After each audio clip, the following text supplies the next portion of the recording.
6장 13절로 17절까지 말씀입니다.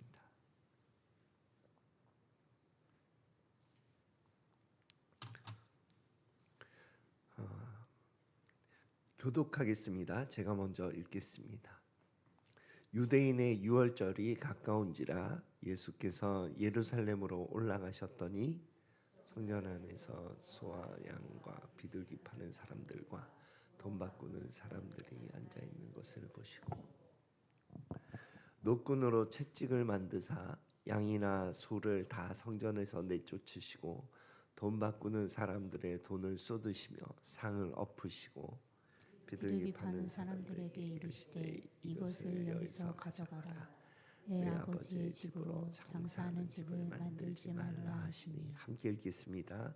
제자들이 성경 말씀에 주의 전을 사모하는 열심이 나를 삼키리라 한 것을 기억하더라. 아멘. 오늘은 이제 예수님께서 성전을 청결케 하신 사건을 가지고 함께 말씀을 나누고 싶습니다. 이 성전을 청결케 한 사건이 요한복음에는 사역의 초창기, 그러니까 신약 성경은 그 사복음서가 유월절을 4번 지나는 것으로 이렇게 구조가 잡혀 있거든요. 시기적으로는. 그래서 그 유월절마다 어떤 사건이 일어났는지를 살펴보면서 그것이 또 중요한 의미를 갖더라고요. 그래서 그런데 이제 요한복음은 첫 번째 중요한 의미를 갖는 사건으로 유월절의 성전 청결 사건으로 잡은 거예요. 예.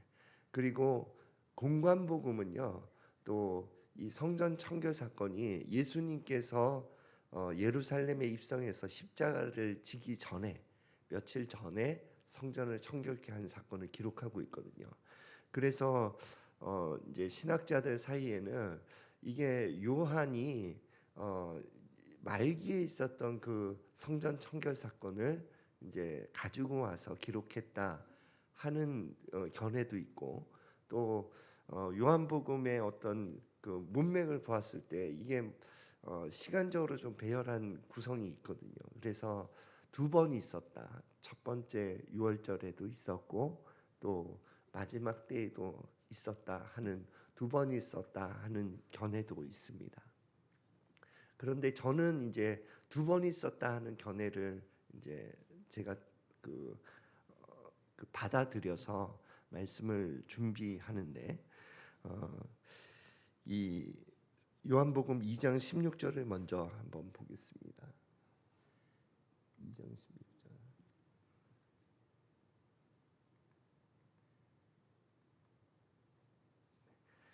함께 읽겠습니다. 시작. 이것을 여기서 가져가라. 내 아버지의 집으로 장사하는 집을 만들지 말라 하시니. 이 성전 청결 사건의 동기는 뭐냐 하면 이제 예수님께서 성전 기득권 세력들에 대해서 강한 메시지를 주시는 거예요. 그러니까 막 뒤질 바 없고 하는 것은 아주 강렬한 메시지를 전달하기 위해서 그렇게 행하신 것이거든요. 그런데 그 메시지는 뭐냐 하면 하나님을 섬기는 일로 장사하지 말라는 거예요.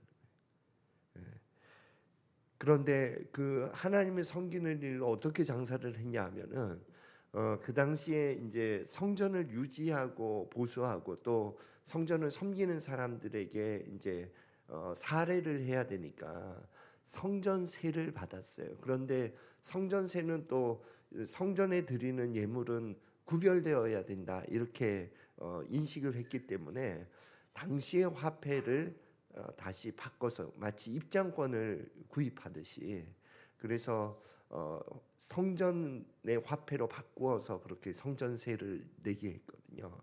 그런데 그 성전세를 바꾸는 그 살 때에 반세겔이 예를 들어서 5,000원인데 그것을 10,000원에 받는 거예요. 예, 그래서 환차익을 통해서 이익을 취했던 거거든요. 그 부분하고 그리고 이제 성전 제물도 신명기에는 이제 거리가 먼 경우를 배려해서 그 가까운 성전 가까운 곳에서 성전 제물을 구입해서 이렇게 드리는 것으로 그렇게 기록되어 있어서 그것을 토대로 이렇게 성전 제물을 가까이서 살 수 있도록 양이나 소나 이런 것들을 살 수 있도록 하는데 절기 때는 각 처에서 또 외국에서까지 이제 유대인들이 성전에 오기 때문에 엄청난 양의 제물이 필요할 거 아니에요. 그래서 양을 치고 소를 기르고 하는 것이 오늘날로 말하면 기업적으로 양을 키우고 이렇게 하는 거예요. 그러니까 어마어마한 양과 어마어마한 이권이 여기에 있는 거예요. 예. 그래서 이 신구약 중간기를 거치면서 이 대제사장직을 권력을 가진 자로부터 돈을 주고 그 직을 사는 거예요. 그런 일이 이제 벌어지기 시작한 거예요. 왜냐하면 이제 그 대제사장이라고 하는 것은 유대인들에 대한 권력도 가지게 되지만 이 성전 관련한 이 비즈니스로 이권도 대단했기 때문에 그런 거죠. 그래서 이러한 일들이 일어난 그것을 배경으로 예수님께서 말씀하신 거예요. 너희들 하나님을 원래는 이 일들이 성전을 섬기고 재물을 바꿔주고 하는 일들이 이 기득권 세력, 대제사장을 위시해서 그 아래에 있는 제사장들의 이권을 위한 일이 아니지 않았냐.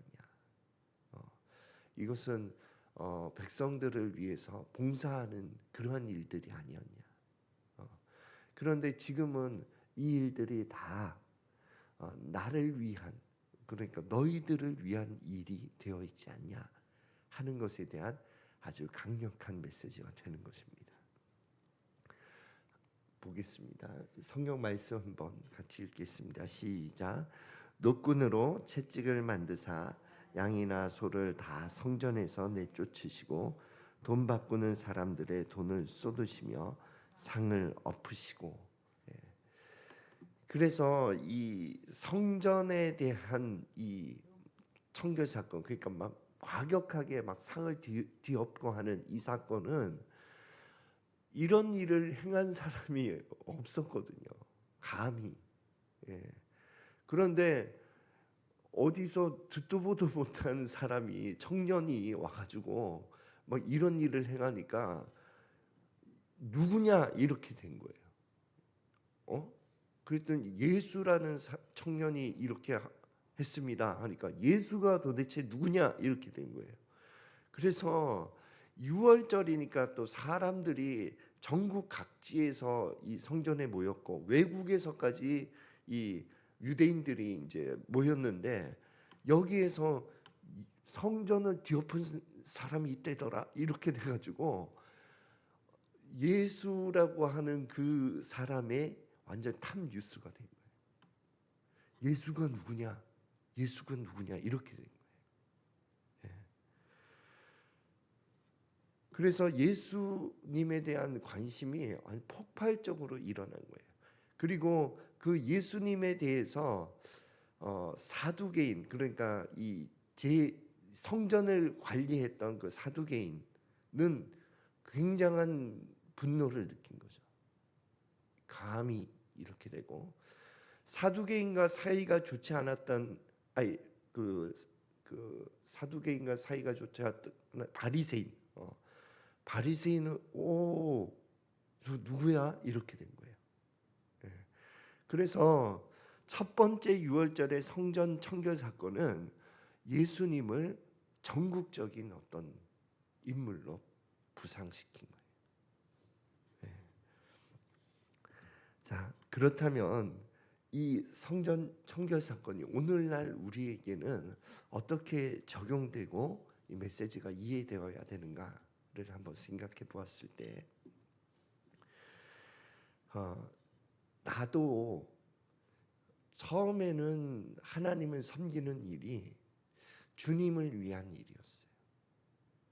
그리고 이웃을 위한 일이었어요. 내가 섬기는 일. 정말 그렇게 그러한 동기로 시작했어요. 그런데 어느 때부턴가 이것이 나의 일이 되더라고요. 그래서 알게 모르게 내 영역에 대한 울타리가 생기더라고요. 그래서 그것이 어떤 때 그것이 막 성전을 뒤집듯이 내 속을 뒤집어 놓냐 하면은 내 일을 누군가가 침범해 들어올 때, 그때 내 마음에 너무 불편하더라고요. 예를 들면 제가 뭐 찬양 인도를 하는 일이 있다고 하면, 제가 뭐 예를 들면 이 찬양 인도를 제일 처음 시작할 때는 주님을 찬양하는 것이 좋아서 시작한 거거든요. 그리고 다들 막 찬양 인도를 부담스러워하니까 내가 그럼 그 부담을 내가 짊어지고 지겠다는 그런 마음으로 사실 시작해. 초창기에는 그렇게 시작했는데, 이것이 이제 더 중요한 예배의 자리에 찬양을 인도하는 인도자가 되기 시작하면서 요 예배 인도의 인도는 나의 일이 된 거예요. 그리고 이 찬양팀은 내가 인도하는 찬양팀이 된 거예요. 그것이 기득권이에요.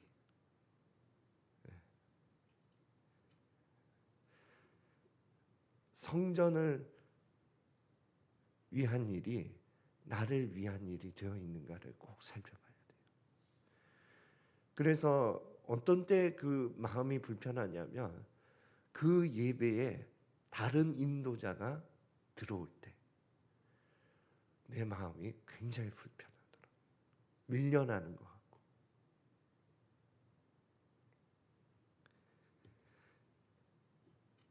그것을 하나님이 훈련시키시더라고요. 그래서 내 일이 없다 하는 상태까지 나를 훈련시키시더라고요. 그래서 저는 이제 뭐 타교에서는 중고등부 사역을 했었거든요. 그래서 저는 아직까지 중고등부 아이들이 어려워요. 이렇게 어렵습니다. 어려운데 중고등부 사역을 하면 또 선생님들과 같이 동역하면서 사역을 하거든요. 시간이 지나면 지날수록 그 중고등부가 나의 영역이 되더라고요. 그것이 기득권이었어요. 그래서 그 사역을 누군가에 의해서, 그것이 담임 목사님에 의해서든 혹은 다른 동역하는 동역 사역자에 의해서든 내 영역이 침범될 때에 내 마음이 너무 불편하더라고요.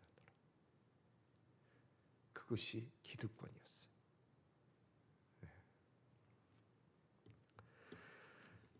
그래서 그 제가 요 여수에서 섬기던 그 교회의 원로 목사님이 성품적으로나 신앙적으로 존경을 많이 받으시는 분이시거든요. 가끔 찾아가서 이렇게 인사드리고 하면 이렇게 좋은 말씀을 해주세요. 그러면 제 마음에 그것이 좀 한동안 오랫동안 그런 말이 마음에 남더라고요. 그런데 근래에 이렇게 주신 말씀 가운데에 기득권과 관련된 말씀이, 우리 사역자들이 뭐 사역자들이라고 하면 목회자도 포함되지만 사실 사역하는 평신도까지 확장될 수 있다고 생각해요. 사역자들이 예수로 먹고 사는 사람이 되어가는 것 같지 않냐. 사실 처음에는 예수를 위해서 사는 사람으로 시작했는데, 그렇게 말씀하시더라고요. 그런데 그 말씀이 내 마음에 많이 남아있어요.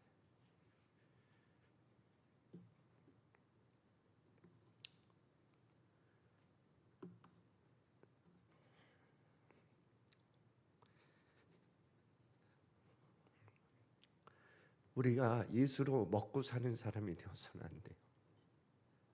예수를 위해 사는 사람이 되어야 합니다.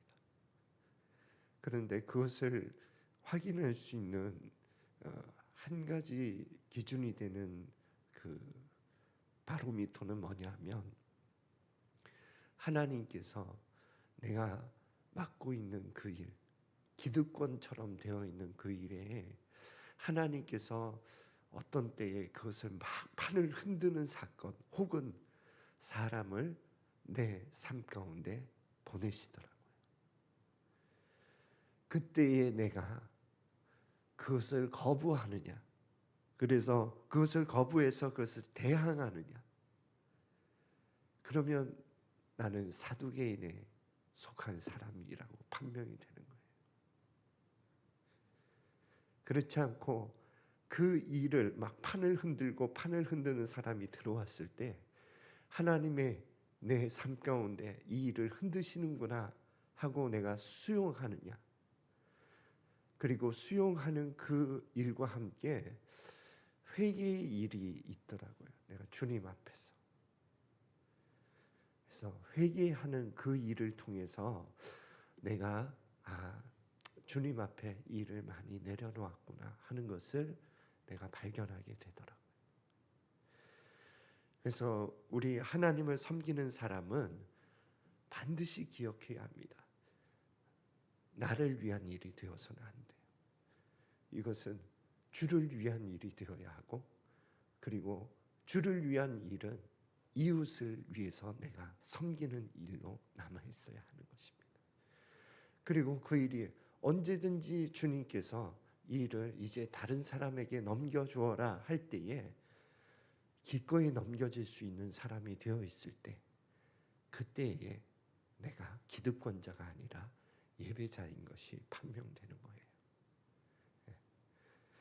그래서 고린도전서 3장 16절 17절에 우리의 정체성을 하나님께서 이렇게 말씀하고 계세요. 기득권자가 되지 말고 예배자가 되라 하는 말씀과 함께 한번 의미를 생각하면서 읽어보겠습니다. 시작. 너희는 너희가 하나님의 성전인 것과 하나님의 성령이 너희 안에 계시는 것을 알지 못하느냐. 누구든지 하나님의 성전을 더럽히면 하나님이 그 사람을 멸하시리라.